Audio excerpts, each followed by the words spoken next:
함께 하실 하나님 말씀은 민수기 19장 11, 12절입니다. 민수기 19장 11, 12절. 찾으셨으면 제가 받들어 읽겠습니다. 어떤 사람의 죽은 시신을 만지는 자는 7일 동안 불결하리라. 그는 셋째 날에 그곳으로 자신을 정화할지니라. 그리하면 일곱째 날에 그가 정결하게 되리라. 그러나 만일 그가 셋째 날에 자신을 정화하지 않는다면 그때 그는 일곱째 날에 정결하게 되지 아니하리라. 오늘 저는 셋째 날에서 일곱째 날로의 여정이라는 제목으로 여기 오신 형제 자매님들과 하나님의 말씀을 나누고자 합니다. 오늘 세상에서 기념하는 부활절입니다. 주님이 부활하신 날을 우리는 정확히 알 수는 없습니다. 하지만 우리는 부활의 의미만큼은 정확하게 알고 있어야 합니다. 고린도전서 15장 3, 4절이죠. 고린도전서 15장 3, 4절. 그것은 곧 성경 기록들대로 그리스도께서 우리의 죄들로 인하여 죽으셨다는 것과 그분께서 장사되셨다는 것과 성경 기록들대로 셋째 날에 다시 살아나셨다는 것이라. 본절은 복음을 정의하는 구절입니다. 우리 죄들로 인한 그리스도의 죽음, 장사되심, 셋째 날의 부활을 복음의 핵심으로, 복음의 핵심 진리로 정의하고 있습니다. 우리는 십자가에서 피 흘려 죽으신 예수님만을 믿어서는 안 됩니다. 죽으시고 장사되셨다가 셋째 날에 부활하신 주 예수님을 믿어야 합니다. 다시 본문 민수기 19장 11, 12절로 돌아가 보십시오. 본문은 단순한 정결 규례처럼 보이지만 사실은 인간 존재의 가장 깊은 문제를 다루고 있습니다. 인간의 근본 문제는 무엇이죠? 죽음입니다. 이 세상 어느 누구도 죽음의 문제를 해결하지 못했죠? 죽음은 왜 인간들에게 임하는 걸까요? 그것은 바로 죄 때문입니다. 그래서 죄 문제를 해결해야지만이 죽음을 해결할 수 있는 것이죠. 성경은 죄의 삭은 사망이라고 밝게 말씀하시죠? 거기 11절 다시 보십시오. 죽은 시신을 만지는 자는 7일 동안 불결하리라. 율법은 사람의 사체뿐만 아니라 짐승의 사체를 만지는 것은 부정하다고 말합니다. 뿐만 아니라 사체를 옮기는 자도 부정하고 사체에 닿는 것은 모두 부정하다고 말씀하십니다. 레위기 11장 35절인데요.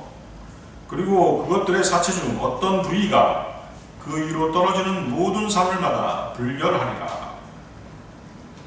사체에 닿는 모든 것은 불결하다. 즉 죽음에 닿는 모든 것은 불결하다는 것이죠. 그런데 죽음은 뭐하고 연결되어 있다? 죄하고 연결되어 있다는 사실이죠. 사체를 접하는 것은 장례를 치르는 사람이면 피할 수 없는 일입니다. 그럼에도 불구하고 성경은 그들이 7일 동안 부정하다고 말씀하십니다. 거기 12절도 보십시오. 그는 셋째 날에 그곳으로 자신을 정화할지니라. 그래야면 일곱째 날에 그가 정결하게 되리라. 그러나 만일 그가 셋째 날에 자신을 정화하지 않는다면 그때 그는 일곱째 날에 정결하게 되지 아니하리라. 자, 여기서 말씀하시는 그것으로 뭐죠? 그것. 거기 그것이 있잖아요.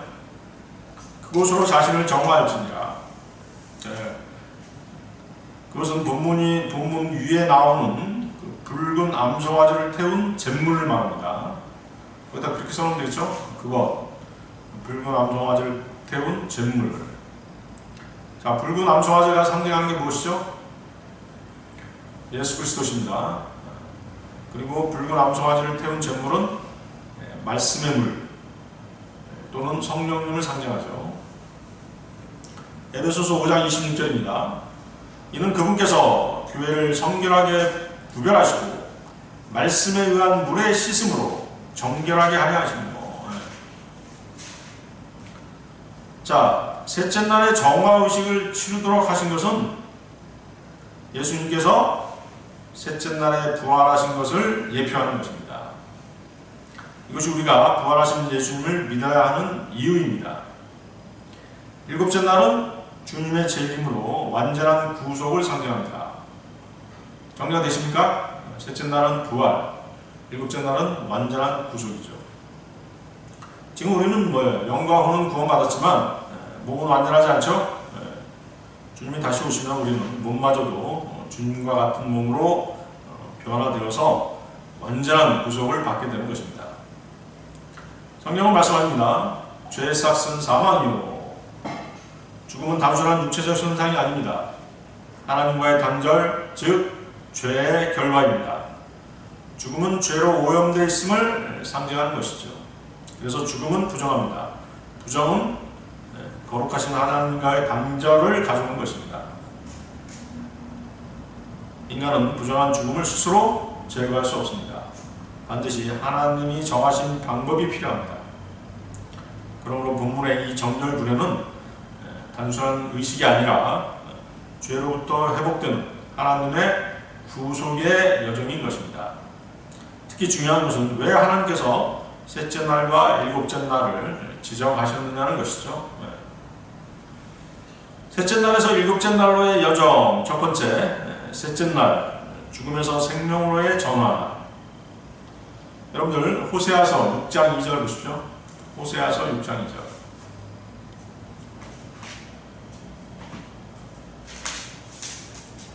호세아서 6장 2절. 이틀 뒤에는 그분께서 우리를 다시 살리시리라. 셋째 날에는 그분께서 우리를 일으키시리니 우리가 그분의 목전에서 살게 되리라. 이틀 뒤나 셋째 날은 같은 의미죠? 이틀 뒤가 셋째 날이잖아요. 이틀 뒤, 셋째 날은 하나님께서 빠른 시간 내에 그분의 백성을 다시 살리시고 회복시키신다는 강한 소망을 나타낸 표현입니다. 예언자 호세아는 하나님께 징계를 받는 이스라엘이 다시 돌아오면, 즉 회개하면 하나님께서 지체하지 않으시고 그들을 회복시켜 주실 것이라는 확신을 보여주었습니다. 그래서 이틀 후, 셋째 날이라는 표현을 사용한 것입니다. 호세아는 주로 북이스라엘 왕국에서 활동한 예언자입니다. 당시 이스라엘은 우상 숭배와 도덕적 타락이 매우 심했습니다. 백성들은 하나님을 섬긴다고 말하면서도 실제로는 바알 숭배와 같은 우상을 함께 섬기고 있었습니다. 이스라엘은 계속되는 쿠데타로 왕들이 자주 바뀌고 나라가 매우 혼란했습니다. 이스라엘은 강대국 사이에서 살아남기 위해서 아시리아와 이집트 사이에서 외교적으로 줄타기를 했습니다. 그들은 하나님이 아니라 외세의 힘과 자기들의 외교 역량을 더 의지했던 것입니다. 이 시기는 북이스라엘의 멸망으로 이어지기 직전의 시대입니다.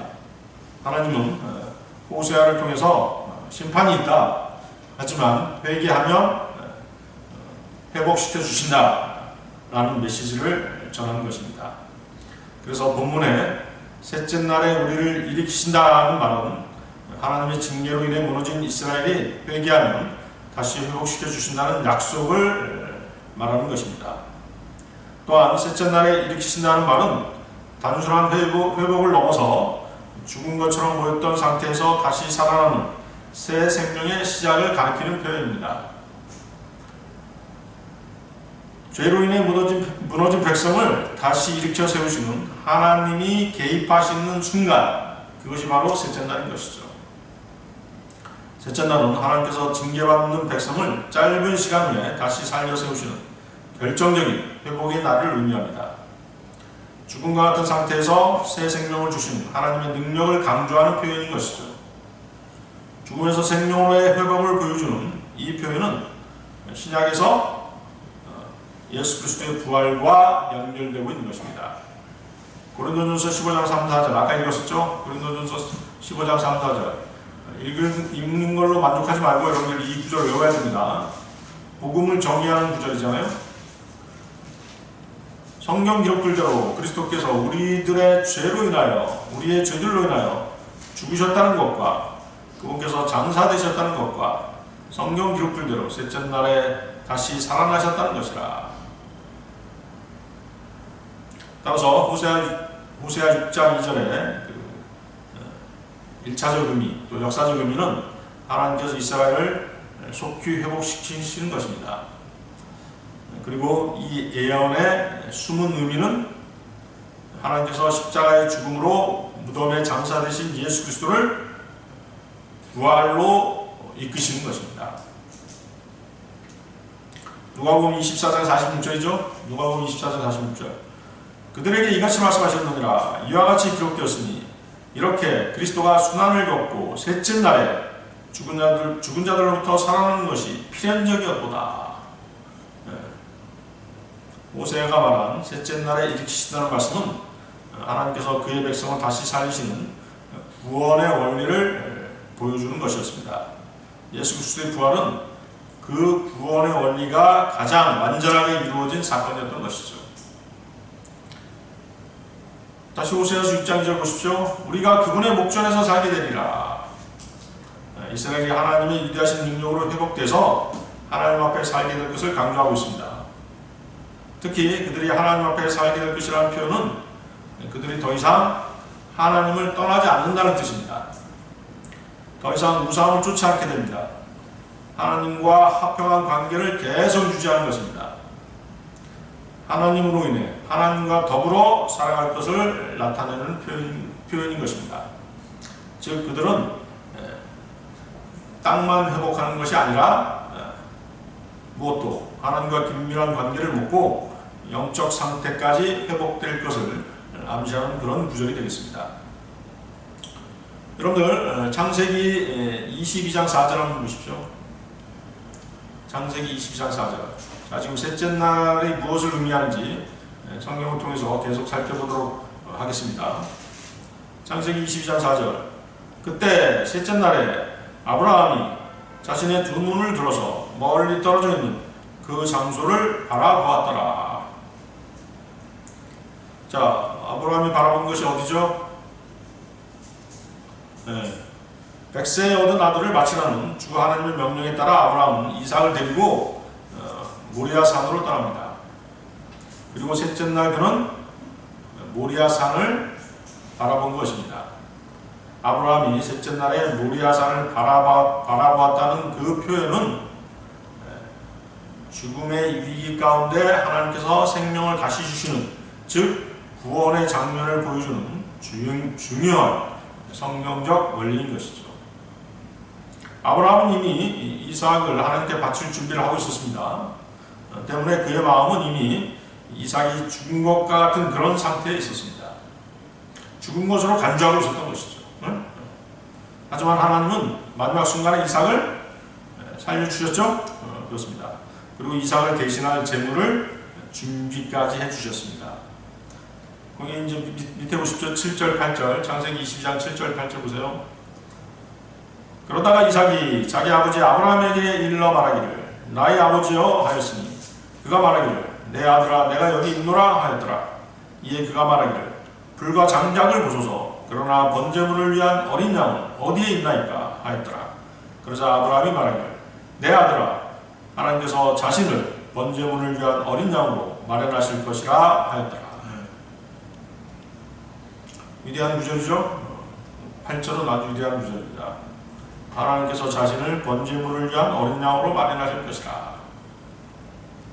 실제로 하나님께서는 이삭 대신 덤불에 걸린 순양을 준비해 주셨죠. 거기 13절 보십시오. 22장 13절. 이에 아브라함이 자신의 두 눈을 들어 보았더니 보라 그의 뒤에 순양 한 마리가 그의 뿔들이 덤불에 걸린 채 있었더라. 그러야 아브라함이 가서 그 순양을 취하여 번제물로 자기 아들을 대신하여 바쳤더라.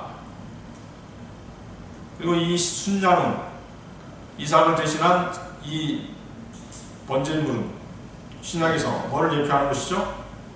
바로 하나님의 어린 양 예수 그리스도를 예표하게 되는 것이죠. 그렇죠? 그래서 세상 죄를 대속하기 위해 하나님의 어린 양 예수 그리스도를 하나님께서는 준비해 주셨던 것이죠. 요한복음 1장 29절이죠. 요한복음 1장 29절. 다음날 요한이 자신에게 오시는 예수님을 보며 이같이 말하니라. 세상 죄를 제거하시는 하나님의 어린 양을 보라. 세상 죄가 제거되었습니다. 누구를 통해서? 예수 그리스도의 십자가 죽음을 통해서 세상 죄가 제거된 것이에요. 세상 사람들이 이 사실을 믿지 않기 때문에 구원받지 못하는 것이죠. 그 세상 죄 가운데는 여러분의 죄들도 포함되어 있죠? 네, 그렇습니다. 그 사실을 믿으면 구원받는 것이에요. 따라서 셋째 날은 하나님께서 죽음의 위기에서 생명을 다시 주시는 결정적인 순간을 나타내는 상징적인 표현인 것입니다.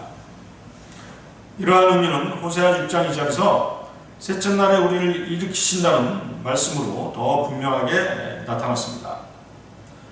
하나님은 심판으로 죽은 것처럼 된 그분의 백성을 다시 살리시고 세우실 것을 약속하신 것입니다.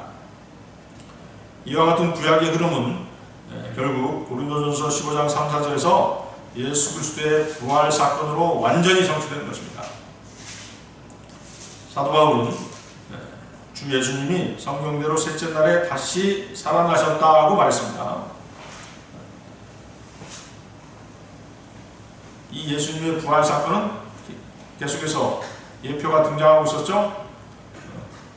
아까 읽었던 창세기 22장의 이삭 사건, 또 호세아서 6장의 이스라엘 회복에 대한 약속처럼 하나님께서 셋째 날에 생명을 회복시키시는 구원의 방식이 예수님의 부활에서 완전히 성취된 것입니다. 자, 여러분들 다시 또 한번 찾아보겠습니다. 요나서 1장 17절 보십시오. 요나서 1장 17절.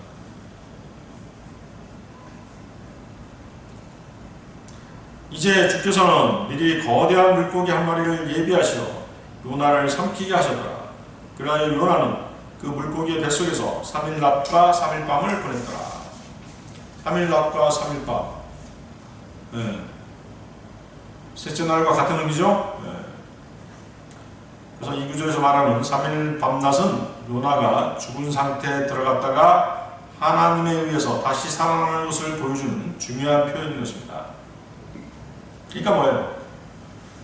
3일 낮밤 또는 셋째 날, 한마디로 뭐다? 부활을 상징하는 표현이다. 네. 요나는 처음에 느느웨로 가서 회개를 선포하는 하나님의 명령을 받죠? 하지만 요나는 순종하지 않았죠. 왜? 느느웨는 아시리아의 수도잖아요. 아시리아가 나중에 이스라엘을 침공해서 자기 백성들을 많이 살해할 것을 요나는 알았던 것이에요. 그래서 하나님의 명령을 불순종했죠. 그리고 어디로 도망갔어요? 다시스로 도망갔죠? 다시스로 도망가는 배를 탔는데 그 배가 뭐예요? 큰 폭풍을 만나잖아요. 어? 그래서 요나는 바다에 던져지죠. 어?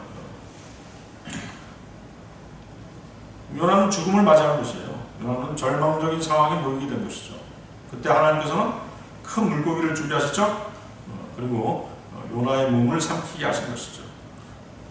물고기 뱃속은 죽음의 장소 같은 그런 곳이었습니다. 하지만 실제로는 하나님께서 요나를 구원하시는 장소가 된 것이죠. 요나의 혼은 3일 반낮 동안 하나님께 기도하며 회개했던 것입니다.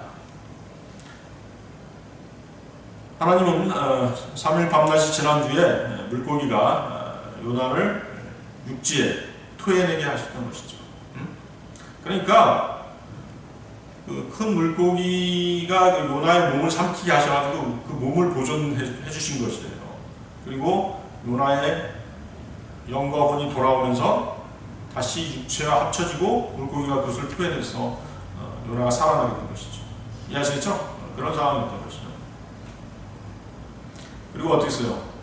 요나에게 다시 하나님의 명령을 수행하도록 그렇게 명령하시죠.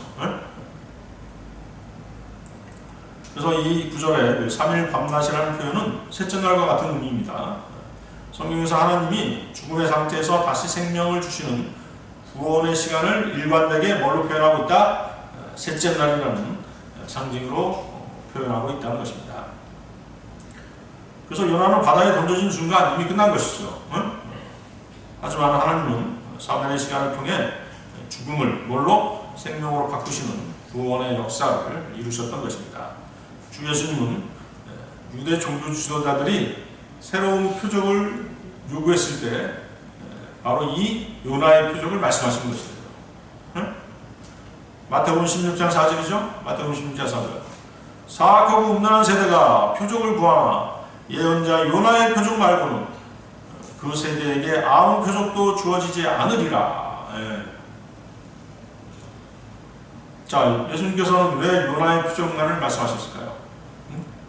직접 표적을 보여주셔도 되는데 왜 요나의 표적을 말씀하셨을까요? 응? 이 표적은 예수 그리스도의 죽음과 부활을 알려주는 표적입니다. 유대인들은 표적을 구하는 민족이죠. 표적과 함께 시작됐어요. 그러나 표적과 기적들은 죄 문제를 해결하지 못하죠. 요나의 표적은 역사상 가장 위대한 기적이었습니다. 이 기적은 죄 없으신 분의 육체적 부활과 영원히 사심을 나타내는 표적입니다. 로마서 6장 9절이죠. 로마서 6장 9절. 그리스도께서 죽은 자로부터 일으켜지시어 더 이상 죽지 아니하시는 것을 아노니 사망은 더 이상 그분을 지배하지 못하느니라. 요나의 표적은 죄를 해결하는 유일한 표적으로 제시됩니다. 어떻게 해서 요나의 표적이 죄를 제거하는 표적일까요? 죄 문제를 해결하는 표적이 왜 요나의 표적일까요? 네. 요나의 표적은 기적을 보여주고자 하는 그런 표적이 아닙니다. 사람들에게 죄 때문에 하나님의 엄중한 심판이 온다는 사실을 깨닫게 하는 그런 표적이었어요. 응? 자, 다시 살아난 요나는 하나님의 명령을 다시 수행하게 되죠. 니느웨에 가서 사람들에게 뭐라고 말하게 돼요? 40일이 지나면 니느웨가 무너지리라 이렇게 선포하죠. 왜 무너지는 것이에요? 너희들의 죄 때문에 무너진다. 그렇게 선포하는 것이에요. 하나님이 심판하신다 이렇게 선포하는 것이죠. 그러니까 어땠어요? 니느웨 사람들이 깜짝 놀랐죠? 왕부터 시작해서 짐승까지 금식하면서 회개했던 것이에요. 요나서 3장 5절이죠? 요나서 3장 5절. 그렇게 하여 니네베의 백성이 하나님을 믿었으니 금식을 반포하고 그들 가운데 가장 큰 자부터 가장 작은 자에 이르기까지 굵은 배를 입었더라. 회개의 모습이죠. 짐승들에게까지 먹이를 주지 않고 금식하도록 했어요. 따라서 요나의 표적은 너희는 죄 가운데 있다. 회개하지 않으면 심판을 받는다는 사실을 나타내는 표적인 것이에요. 이해하시겠어요? 네. 요나의 표적은 인간의 죄 때문에 심판이 온다는 사실을 드러내는 표적입니다. 죄에 대한 회개를 요구하신 것입니다. 또한 요나의 표적은 그리스도의 죽음과 부활을 통해 죄 문제가 해결될 것을 예표하는 것이에요. 예수님은 요나 사건, 요나의 표적을 자신의 죽음과 연결시키셨죠? 마태복음 12장 40절이잖아요. 마태복음 12장 40절.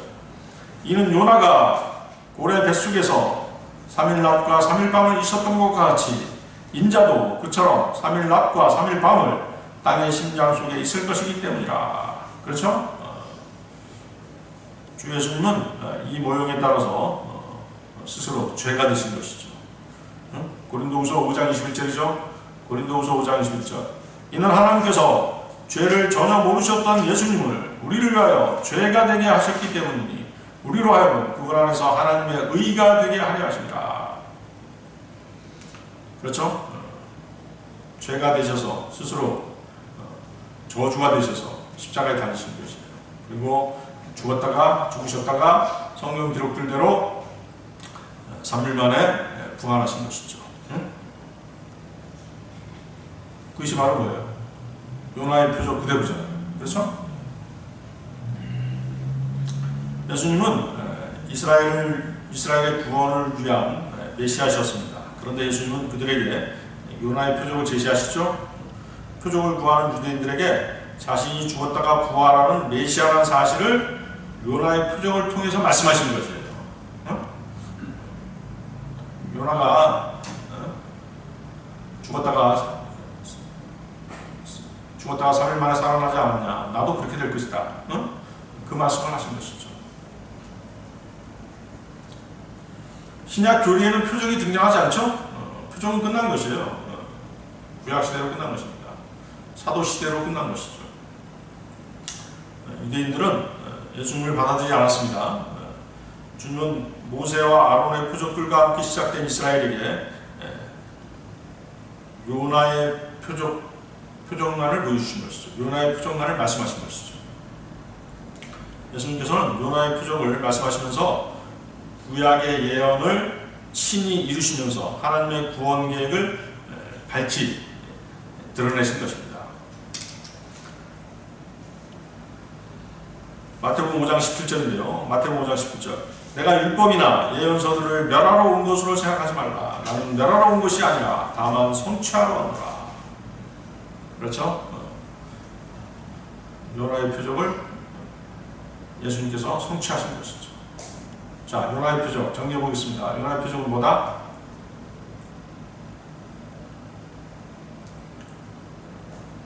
어떤 표적이에요? 요나의 표적. 첫 번째 뭐야? 심판이 있다. 표적이죠. 그렇죠? 심판이 있으니까 어떻게 해야 된다? 회개해라는 표적이죠. 응? 그죠? 그리고 세 번째로 가장 중요한 거다. 예수님의 죽으심과 부활하심을 나타내는 표적이죠. 셋째 날에서 일곱째 날로의 여정. 두 번째, 일곱째 날 완전한 정결과 안식. 완전한 정결과 안식. 여러분들 창세기 2장 2절 3절 보십시오. 창세기 2장 2절 3절.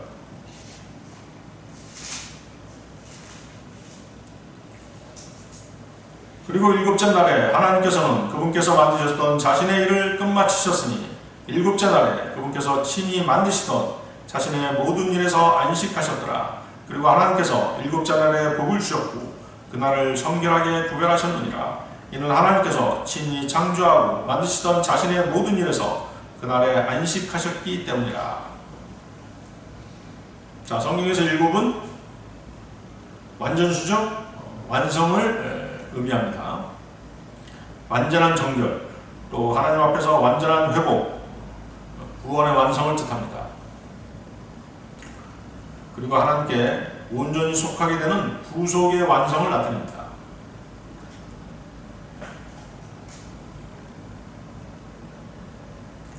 자, 하나님께서는 현재의 하늘과 땅을 6일 동안 창조하셨죠? 네. 창조 사역을 마치신 뒤 일곱째 날에 쉬셨습니다. 이 하나님의 쉼은 하나님의 창조가 완전하게 끝났다는 것을 보여주고 있습니다. 이 일곱째 날은 하나님께서 세상을 질서 있게 완성하시고 그 창조 세계를 기쁨으로 누리시는 날입니다. 또한 하나님께서는 일곱째 날을 복주시고 거룩하게 구별하셨습니다. 이는 다른 날과 달리 이 날이 특별히 하나님께 속한 날이라는 뜻입니다. 이날은 인간이 하나님과 교제하면서 그분의 위대하신 사역을 기억하는 날입니다. 기념하는 날입니다. 사람은 단순히 일만 하는 존재가 아닙니다. 하나님을 바라보고 그분 안에서 쉼을 누리도록 창조되었던 것이죠. 그러니까 6일 동안 열심히 일하고 7일날 쉬는 것이죠. 근데 어때요? 지금의 노동 현장은 그렇게 되지 않죠? 자꾸 막 시위하잖아요. 더 놀게 해달라고, 돈 더 받게 해달라고, 적게 일하고 많이 받게 해달라고. 그러니까 요즘 5일만 일하게 해달라는 것도 아니더라고요. 요즘 4일 반 이렇게 하더라고요. 아니죠. 더 열심히 일해야 되는 것이죠.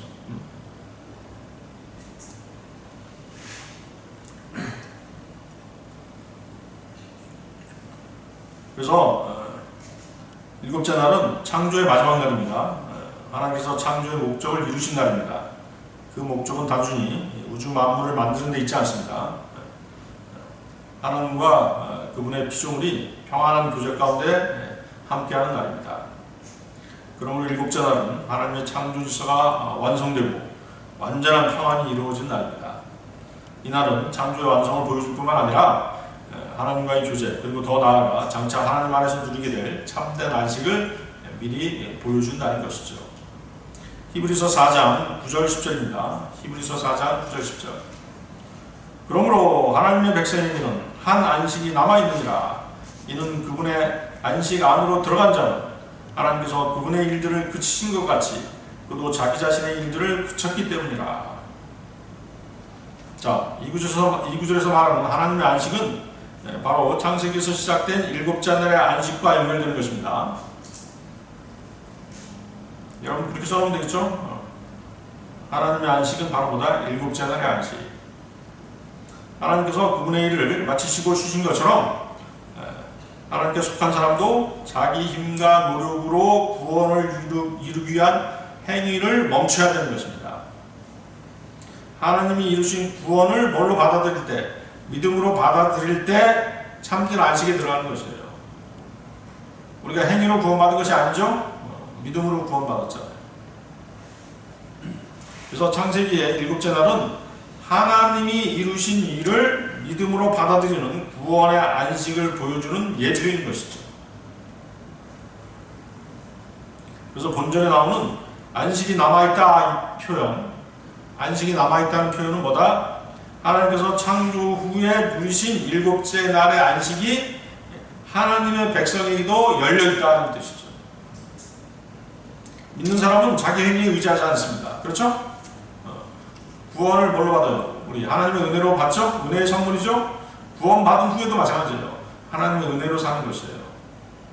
하나님의 은혜로 믿음 생활하는 것입니다. 그리스도께서 이루신 일을 믿음으로 받아들여야 되는 것입니다. 자기 행위를 내려놓는 것이죠. 하나님이 이루신 구원 안에서 참된 안식을 누리는 것입니다. 아시겠어요? 여러분들 여호수아 6장 15절을 한번 보시겠습니다. 여호수아 6장 15절.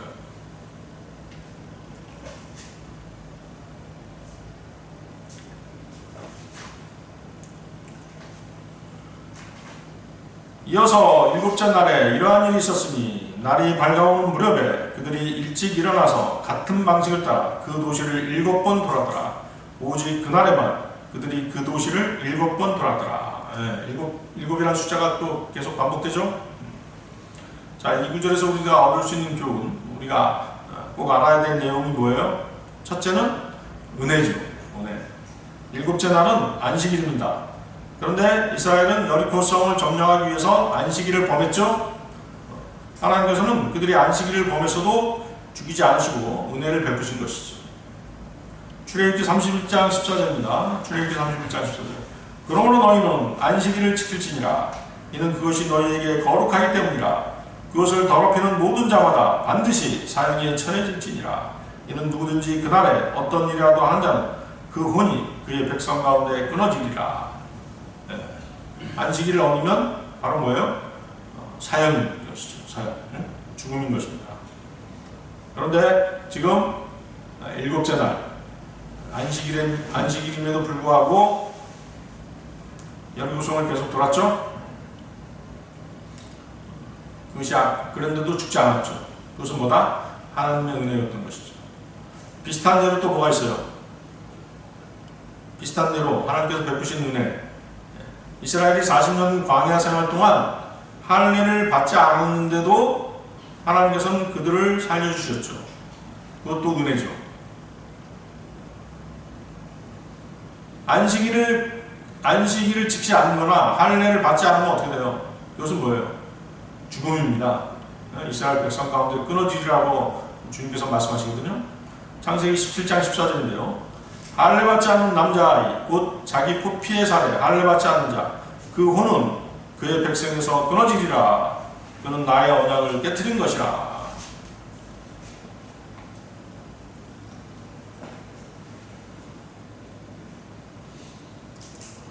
그래서 안식일을 어기는 것, 또 할례 받지 않는 것, 그런 일들이 있었다는 것이에요. 그렇지만 하나님께서 살려주셨다는 것이죠. 그것이 다 뭐예요? 바로 은혜인 것이죠. 응? 우리 또한 어때요? 우리 또한 죄 가운데 살다 심판받고 지옥에 갈 수밖에 없는 그런 죄인들이었잖아요. 근데 예수 그리스도의 피를 믿는 믿음으로 구원을 받았죠? 그것이 다 하나님의 은혜잖아요. 자, 다시 여리고 전투로 돌아가 보겠습니다. 여리고 전투는 일반적인 군사작전이 아니었습니다. 하나님의 특별한 구속의 역사적 사건이었습니다. 하나님께서 직접 작전을 명령하셨죠? 때문에 성을 도는 행위는 인간이 임의로 안식일을 범한 것이 아니었던 것이죠. 하나님의 명령 아래 이루어진 거룩한 순종이었던 것입니다. 하나님의 사역은 안식일 규례보다 우선한다는 것이죠. 아시겠어요? 이 원리가 예수님 때 일어났었죠? 예수님께서 뭐라고 말씀하셨어요? 마가복음 2장 27절에서 이렇게 말씀하시죠. 안식일이 사람을 위하여 있는 것이 아니라 사람이 안식일을 위하여 있는 것이 다시 한번 안식일이 사람을 위하여 있는 것이고 사람이 안식일을 위하여 있는 것이 아닙니다. 그렇죠? 마가복음 2장 27절. 안식일이 사람을 위하여 있는 것이에요. 사람이 안식일을 위하여 있는 것이 아닙니다. 이 말씀으로 성취가 된 것이죠. 그래서 여리고 사건은 바로 이 원리를 미리 보여주는 사건이었어요. 하나님의 직접적인 명령을 행하는 것은 율법을 거스르는 것이 아니라는 것이죠. 하나님의 뜻을 이루는 특별한 사역이 되는 것입니다. 이스라엘은 그저 하나님의 명령에 복종하기만 하면 되었었죠? 하나님께서 직접 성을 무너뜨리신 것이죠.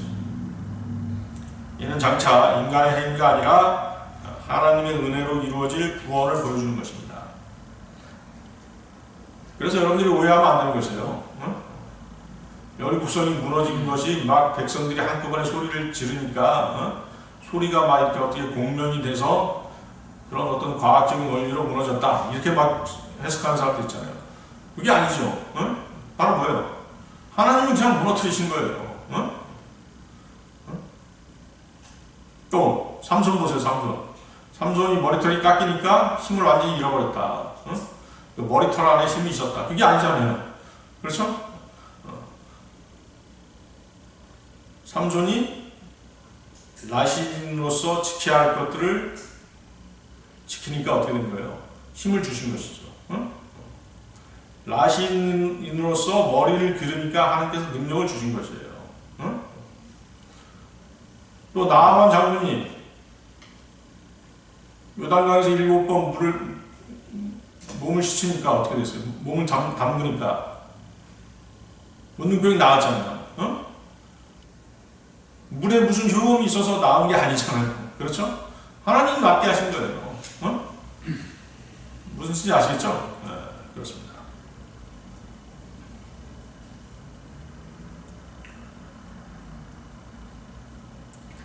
자, 또 광야 40년 동안 이스라엘 백성들은 할례를 받지 않았어요.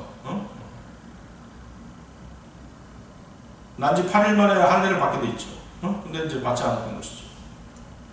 하나님께서 할례를 폐하셨기 때문에 받지 않은 것이 아니죠. 광야에서 방황하던 세대가 불순종한 세대였기 때문에 할례를 받지 않게 하신 것이에요.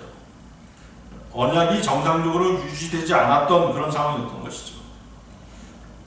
그러나 하나님께서는 아브라함과 맺으신 언약을 잊어버리지 않으셨습니다. 때문에 그의 후손을 아브라함의 후손을 계속 보호하시고 가나안 땅까지 인도하신 것이에요. 그리고 가나안 땅에 들어가기 직전에 하나님께서 다시 할례를 행하게 하시잖아요. 왜 그렇게 하신 것이에요? 바로 이스라엘과 맺은 아브라함과 맺은 언약 관계를 다시 회복시키신 것이죠. 여호수아 5장 2절에서 5절 말씀이죠. 여호수아 5장 2절에서 5절 말씀. 그때 주께서 여호수아에게 말씀하시기를 예리한 단도들을 너에게 만들어두고 이스라엘 자녀들에게 다시금 두 번째 할례를 행하라 하셨느니라. 그러하여 여호수아가 예리한 단도들을 그에게 만들어두고 포피들의 언덕에서 이스라엘 자녀들에게 할례를 행하였더라. 그런즉 이것이 여호수아가 할례를 행한 까닭이라. 이집트에서 나온 모든 백성 중 남성들 곧 모든 전사는 그들이 이집트에서 나온 뒤 도중에 광야 가운데 죽었더라. 이때 빠져나온 모든 백성은 할례를 받았더라. 그래서 하나님께서 이스라엘에게 은혜를 베푸신 이유는 그들이 완전하게 율법을 지켰기 때문이 아닙니다.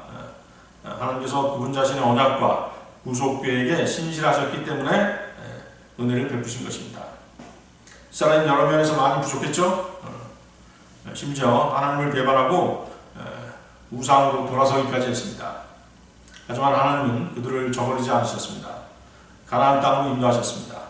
여리고성 사건과 길갈에서의 할례는 모두 하나님의 언약에 따른 하나님의 은혜와 신실하심을 보여준 사건이었던 것이죠. 자, 한 군데 더 보시겠습니다. 열왕기하 5장 10절 보십시오. 열왕기하 5장 10절.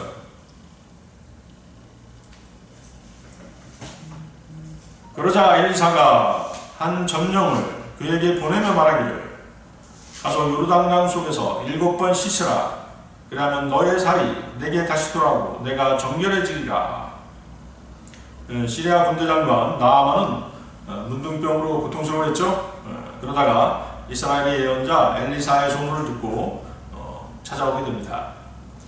나아만은 왕의 편지와 많은 예물을 가지고 이스라엘에 왔습니다. 하지만 엘리사는 직접 나오지 않았죠.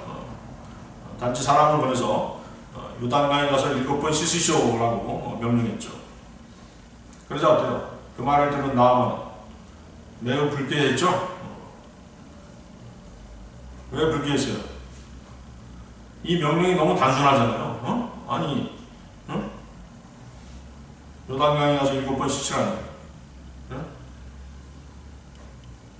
믿음이 안 갔죠.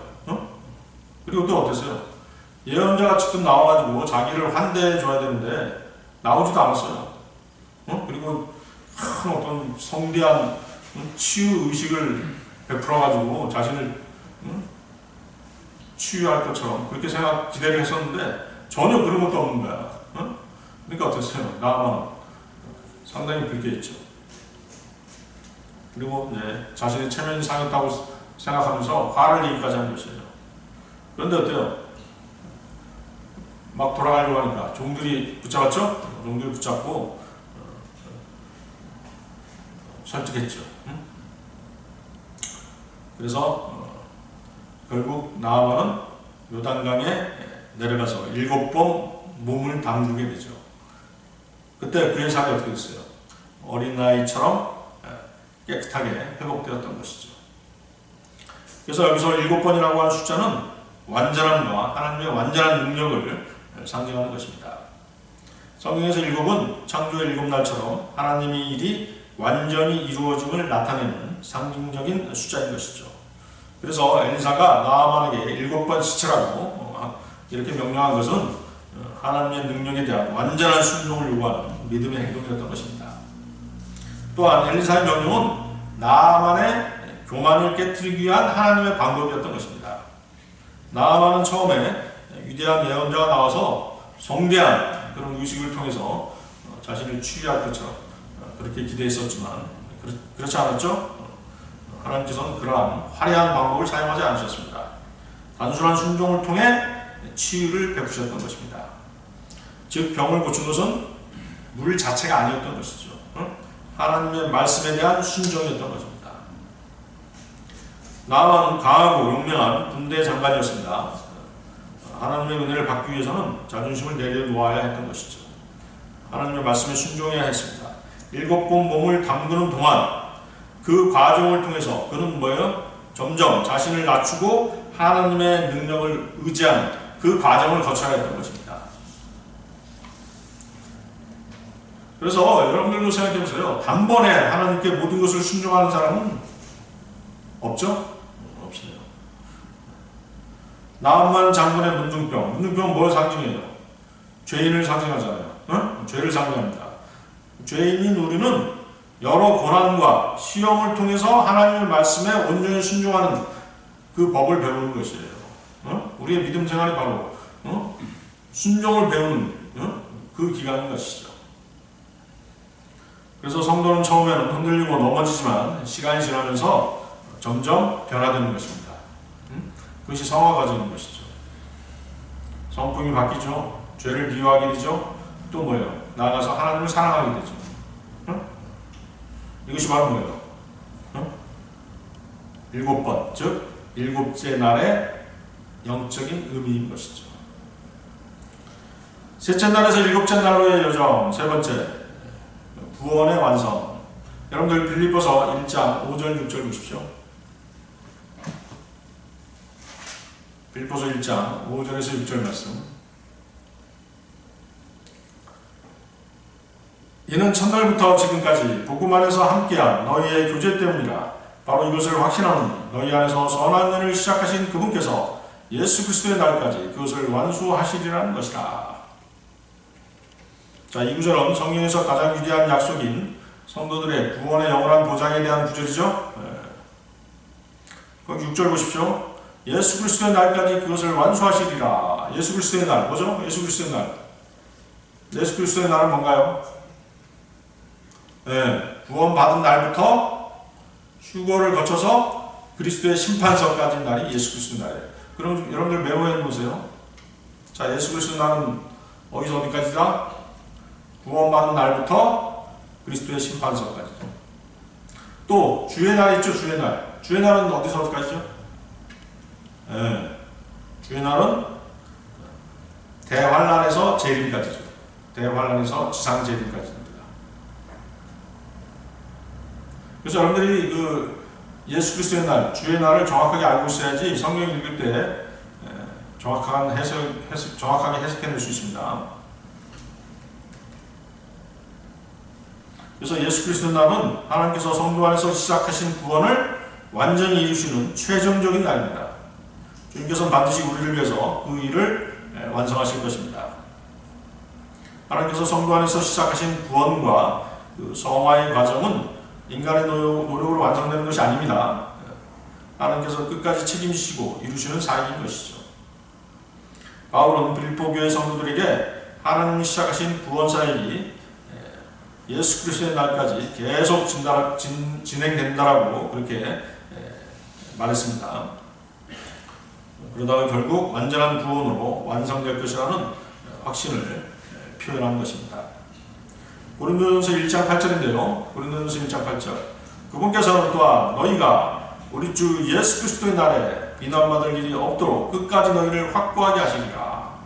아시죠? 그래서 여러분들 주의 날, 예수 그리스도의 날 이걸 잘 구분하셔야지만 이 성경이 정확하게 보이는 것이에요. 그래서 그리스도 안에서 역사하시는 분은 어때요? 쉬지 않으시죠? 휴가도 줄이지 않으십니다. 주님 오시는 그날까지, 나팔소리가 날 때까지 중단하지 않으시고 정년퇴직도 하지 않으십니다. 그분은 계속해서 일하시면서 그분의 작품이 자기의 영광의 임재 앞에 흠없이 될 때까지 일하시는 분이시죠. 그래서 시편 121편 4절을 보면 시편 121편 4절 이스라엘을 지키시는 분께서는 졸지도 아니하시고 주무시지도 아니하시리라. 우리의 구속의 완성, 구원의 완성을 위해서 하나님께서는 지금도 계속 졸지도 않으시고 주무시지도 않으시고 휴가도 반납하시고 계속 일하시는 분이세요. 다시 빌립보서 1장 5절 6절 다시 보십시오. 거기 보면 바울이 감옥에 갇혔어도 기뻐할 수 있었던 이유가 나오고 있는데요. 빌립보 성도들이 첫날부터 지금까지 복음에 동참했기 때문이라고 말하고 있죠. 복음을 위한 그들의 교제가 열매를 맺은 것을 보여주고 있는 것입니다. 고린도전서 1장 9절인데요. 고린도전서 1장 9절. 하나님께서는 신실하시니 그분을 통하여 너희가 그분의 아들이신 예수 그리스도 우리 주의 교제로 부르심을 받았느니라. 자, 우리가 지역교회에 출석해야 되는 이유죠. 형제들과의 교제가 있어야 되는 것이에요.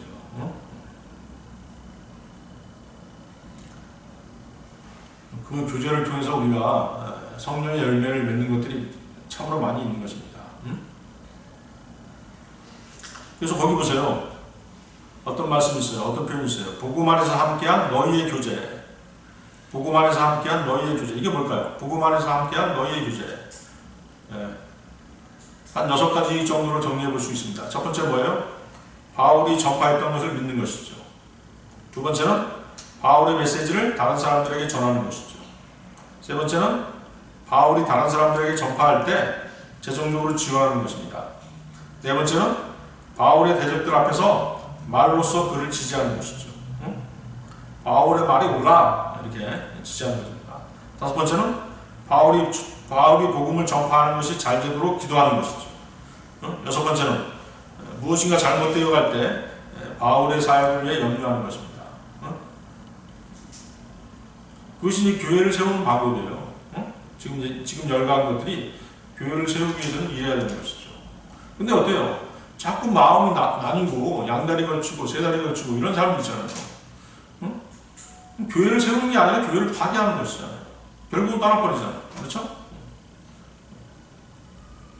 그리고 여러분들이 거리에 나가서 복음을 직접 전하지 않더라도 복음에 관계되는 것과 진리를 위해서 합심하는 것, 또 함께 기도하는 것, 이것이 바로 뭐예요? 복음에 동참하는 것이죠.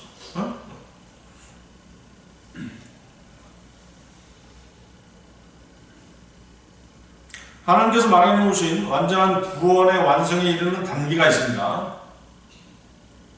이게 뭐냐면 여러분들이 오해하지 말아야 될 것은 뭐예요? 구원은 단번에 받는 것이죠. 차근차근 받는 게 아닙니다. 구원은 단번에 받는 것이에요. 하지만 뭐래요? 지금 말하는 것은 몸의 구조까지의 단계가 있는 것이죠. 자, 첫 번째 셋째 날이죠. 셋째 날. 즉 주님이 성경 기록들대로 우리의 죄들로 인해서 죽으시고 장사되셨다가 성경 기록들대로 부활하셨다는 복음을 우리가 듣죠. 그 복음을 듣고 믿으면 주 예수님을 영접하면 우리는 뭐예요? 구원받죠? 그러면서 하나님으로부터 의롭다함을 받는 것이죠. 그것이 바로 뭐예요? 칭의죠. 칭의. justification. 칭의를 받는 것이죠. 그래서 로마서 4장 5절 보면 뭐라고 되어 있어요? 로마서 4장 5절 보면 행함이 없어도 불경건한 자들을 의롭다고 하시는 그분을 믿는 사람들에게는 그의 믿음을 의로 여기시느니라.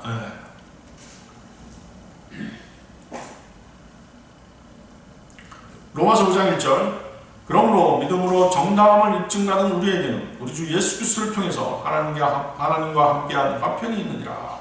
그래서 우리는 믿음으로 의롭다함을 얻은 것이에요. 믿음으로 정당함을 받은 것이죠. 두 번째 어때요? 구원받고 나서 성장 과정이 필요하죠? 성장 과정. 그것이 바로 성화죠. 성화. sanctification. 성화 과정이 필요한 것이에요. 빌립보서 2장 12절입니다. 빌립보서 2장 12절. 이런 이유로 나의 사랑을 받는 자들아 너희가 늘 순종해 왔듯이 내 앞에서뿐만 아니라 내가 없는 지금 더욱더 순종하여 두려움과 떨림으로 너희 자신의 구원을 나타내라. 이것이 바로 이제 성장 과정이죠. 세 번째가 뭐예요? 바로 일곱째 날 구원의 완성입니다. 로마서 8장 37절이죠? 로마서 8장 37절. 이뿐만 아니라 그분께서는 자신이 예정하신 자들을 또한 부르셨도다. 그리고 그분께서는 자신이 부르신 자들의 정당함을 또한 입증하셨도다. 그리고 그분께서는 그 정당함을 입증하신 자들을 또한 영광스럽게 하셨도다. 자, 여기 보면 영광이라고 하는 단어가 나오죠? 우리 그리스도인들은 지금 영광 받는 게 아니에요. 지금 자신이 영광 받으려고 무척이나 애쓰는 사람들 있잖아요. 잘못된 생각이죠? 지금은 고난 가운데 믿음을 성장시키는 과정인 것이죠. 영광은 언제 받는 것이에요? 그리스도의 심판석에서 받는 것이죠. 처음에 받은 구원은 하나님의 은혜의 선물이었습니다. 그러나 몸의 구속까지는 성화의 과정이 필요한 것이죠. 출애굽한 이스라엘을 보세요. 바로 가나안 땅에 들어가지 않았잖아요. 어디로? 어떤 과정을 거쳤어요? 많은 시험도 있었고 또 광야 생활을 겪었잖아요. 그렇죠? 광야 생활을 겪으면서 육신을 처리하는 그런 시간이 있었단 말이에요. 그것이 바로 성화 과정인 것이죠. 그리고 그 광야 생활을 끝내고 이제 가나안 땅에 들어가야 되잖아요. 또 누가복음 15장에 탕자의 비유도 마찬가지죠. 탕자는 어떻게 했어요? 아버지가 나눠준 재산을 가지고 세상에 나가서 다 써버렸죠? 허랑방탕하게 다 써버렸습니다. 그리고 다시 어때요? 다시 집으로 돌아오죠? 다시 집으로 돌아온 그때가 바로 무슨 날이에요? 그날이 바로 셋째 날이죠. 그리고 돌아온 탕자는 아버지 집에서 쉬게 됩니다. 아버지 집에서 쉬면서 이제 아들답게 살아가는 그런 훈련을 받게 되는 것이죠. 그리고 안식하게 되는 것이죠. 안식하게 되는 때, 그때가 바로 이제 일곱째 날이 되는 것이죠. 이해하시겠어요? 그래서 지금 우리 그리스도인들은 어느 때 있는 것이에요? 셋째 날과 일곱째 날 지금 중간에 있는 것이죠. 우리는 광야에서 육신을 처리하는 과정이 있습니다. 우리는 돌아온 탕자처럼 새 생명을 얻었지만 완전한 안식에는 이르지 않았습니다. 아들로 회복되었지만 아들답게 살아가는 훈련의 시간이 필요한 것이죠. 분명한 것은 하나님께서는 반드시 우리의 구원을 완성하신다는 사실입니다. 따라서 일곱째 날은 구원의 완성이라고 할 수 있습니다. 말씀으로 거듭나고 성화의 과정을 거쳐서 그분과 함께 완전한 안식에 들어가는 것이 바로 일곱째 날인 것입니다. 오늘 설교 결론입니다. 여러분들 히브리서 9장 13, 14절 보십시오. 히브리서 9장 13, 14절.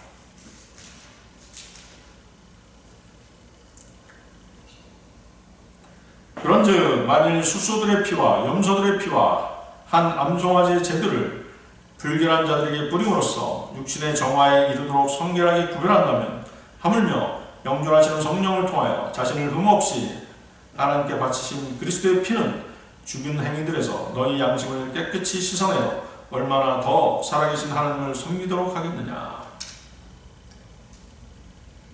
자, 구약시대에는 사람들이 죄를 지었을 때 염소나 황소나 암송아지의 죄물을 사용해서 몸을 정결하게 하는 의식을 행했었죠. 자, 이런 제사는 하나님께 나아가기 위한 외적인 정결, 즉 몸의 부정함을 씻는 그런 역할을 했었죠. 그렇지만 이런 의식은 사람의 양심과 마음까지는 깨끗하게 하지 못했죠. 하지만 예수 그리스도의 피는 그보다 훨씬 더 큰 능력을 가지고 계시죠. 예수님은 성령을 통해서 자신을 흠없는 제물로 하나님께 드리셨습니다. 그분의 피는 우리의 양심까지 깨끗하게 합니다. 죽은 행위에서 벗어나 살아계신 하나님을 섬기게 합니다. 여기서 죽은 행위란 무엇이에요? 하나님과 상관없이 짓는 모든 행위, 모든 죄, 그런 것들을 말하는 것이죠. 자, 구약의 제사는 몸을 잠시 정결하게 할 뿐이었습니다. 하지만 예수 그리스도의 피는 사람의 양심과 마음까지 깨끗하게 해서 하나님을 참으로 섬길 수 있게 하는 완전한 속죄의 능력을 가지고 있습니다. 그래서 그리스도 안에서 모든 것들이 성취된 것이죠. 붉은 암송아지는 그리스도의 희생을 상징합니다. 정결의 물은 말씀과 성령을, 셋째 날은 부활, 일곱째 날은 완전한 구속을 상징합니다. 그래서 셋째 날에서 일곱째 날로의 여정은 부활에서 완전한 구속으로의 여정인 것이에요. 구원받은 이후에 우리 전생의 믿음 생활이 바로 뭐예요? 셋째 날에서 일곱째 날로의 여정인 것이죠. 우리는 우리의 노력으로 정결해지는 것이 아닙니다. 그리스도의 사역으로 정결해졌고 정결해지고 있는 것이죠. 인간은 죄로 인한 죽음의 부정한 상태에 있습니다. 셋째 날은 하나님의 은혜가 시작되는 순간입니다. 주 예수 그리스도의 죽으심과 부활을 믿었을 때 우리는 구원받았습니다. 구원은 새로운 삶의 출발선과도 같은 것이죠. 출발과도 같은 것이죠. 우리는 지금 일곱째 날을 향한 은혜의 여정 중에 있습니다. 일곱째 날은 완전한 정결과 안식과 완전한 평안입니다. 이 모든 과정은 예수 그리스도 안에서 이루어지는 것입니다. 그렇죠? 우리는 예수 그리스도의 지체가 있죠. 주님 안에 있죠. 말씀 안에서 살아가죠. 하나님께서는 그분이 시작하신 구원을 반드시 완성하십니다. 셋째 날에 주님의 부활을 통한 하나님의 은혜를 붙들고 일곱째 날에 구원의 완성을 바라보며 끝까지 믿음으로 나아가는 여러분 되시기 바랍니다. 다 같이 기도하시겠습니다.